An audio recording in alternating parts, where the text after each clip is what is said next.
বিসমিল্লাহির রহমানির রহিম। আসসালামু আলাইকুম। ওয়েলকাম টু রান্নাবাড়িতে। আজ নারকেল দিয়ে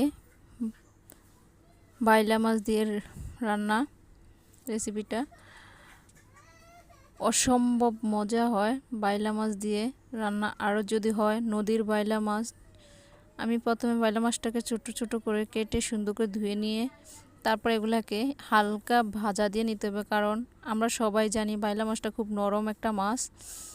এটাকে একটু হালকা ভেজে নিলে ভাঙার চান্স কম থাকে। প্রথমে একটা কড়াইতে আমি তেল দিয়ে ভাজা তেলটা দিয়ে তারপর বেশ খানিকটা একটু পেঁয়াজ বাটা দিয়ে একটু সাথে লবণ দিয়ে একটু ভাজা ভাজা করে নেব। বাইলা মাছের রেসিপিটা যদি এভাবে ফলো করো তাহলে অসম্ভব মজা হয়।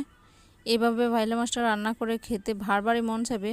এখানে আমি এই শুধু রসুন বাটা জিরা বাটা একত্রে মিক্সার করে নিয়েছি। এখানে অন্য কোনো মশলা দেওয়া যাবে না। আমি শুধু একটু দিয়েছি রসুন। এখানে দিয়ে দিব এখন বেশ খানিকটা নারকেল বাটা,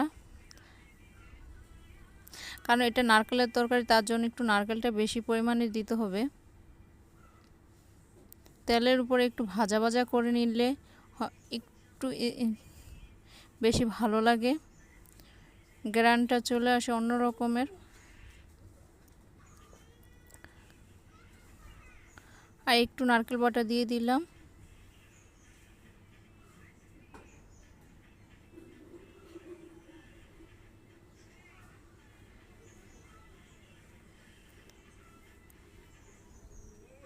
এখন এক এক করে হলুদ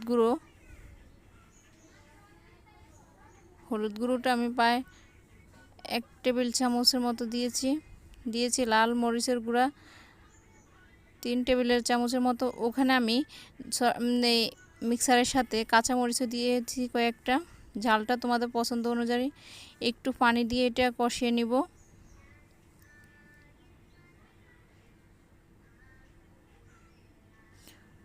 কষানো হয়ে গেছে। আমি এখন মাছগুলো উপর থেকে দিয়ে একটু হালকা আছে নেড়ে নিব। বারবার বলতেছি বাইলা মাছ খুব নরম মাছ, এটা বেশিক্ষণ লাড়া যাবে না, নাহলে ভেঙে যাওয়ার চান্স থাকে। উপর থেকে বেশ খানিকটা একটু পানি দিয়ে দিব।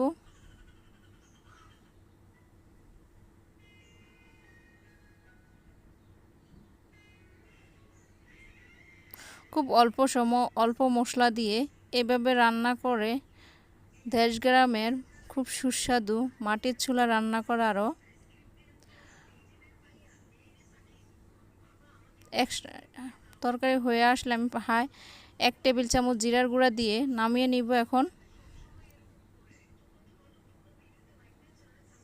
এভাবে রান্নার রেসিপিটা ফলো করে রান্না করলে খুব অসম্ভব মজা হয়।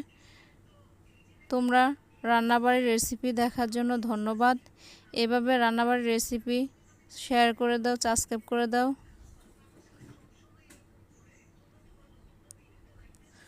খুব সুন্দর এক কালার চলে আসছে রান্নার।